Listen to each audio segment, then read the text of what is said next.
has made unprecedented proposals in talks with the United States on a range of issues including forced technology transfer as the two sides work to overcome remaining obstacles to a deal to end their protracted trade war. U.S. officials told Reuters, U.S. President Donald Trump imposed tariffs on $250 billion of Chinese imports last year in a move to force China to change the way it does business with the rest of the world and to pry open more of China's economy to U.S. companies. Among Trump's demands are for Beijing to end practices that Washington alleges result in the systematic theft of U.S. intellectual property and the forced transfer of American technology to Chinese companies. China put proposals on the table in the talks that went further than in the past, including on technology transfer, said one of four senior U.S. administration officials who spoke to Reuters. Negotiators have made progress on the details of the written agreements that have been hashed out to address U.S. concerns, he said. If you looked at the texts a month ago compared to today,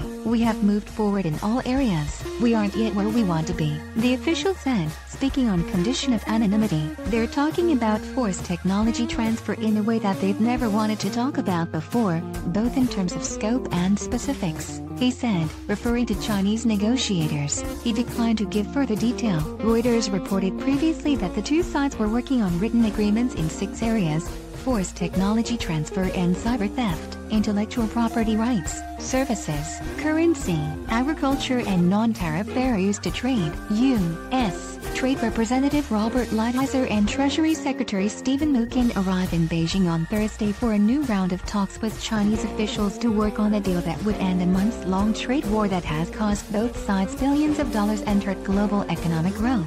The in-person talks, which will be followed by a round in Washington next week, are the first face-to-face meetings the two sides have held in weeks after missing an initial end-of-March goal for a summit between U.S. President Donald Trump and Chinese President Xi Jinping to sign a pact. Talks would continue as long as progress is being made on the core issues. The official said it could go to May, June. No one knows. It could happen in April. We don't know. Another administration official said the two sides still have differences over intellectual property and how to enforce a deal. He said some tariffs will stay. China wants the United States to lift its tariffs as part of a deal. Washington, which is cognizant that the tariffs give it leverage to ensure Beijing follows through on any commitments it makes, is wary of lifting them right away. Trump said last week the United States may leave tariffs on Chinese goods for a substantial period to ensure compliance. Some tariffs will stay, the second official said. There's going to be some give on that, but we are not going to get rid of all the tariffs. We can't.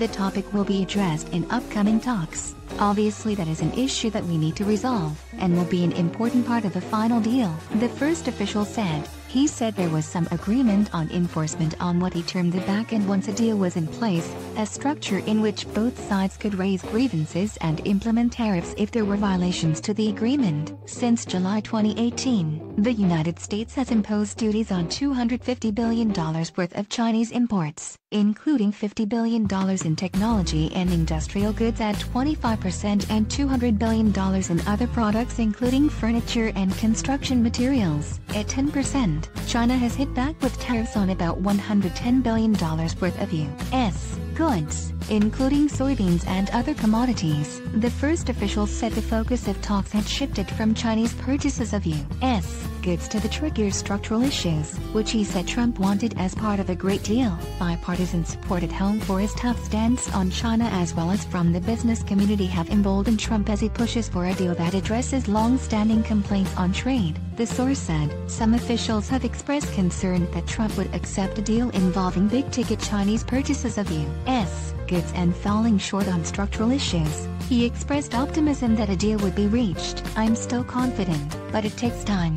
he said. Until any deal is finalized, it can always go either way, and the president has made clear, both in word and in action, that he's going to walk away from deals if they're not good deals.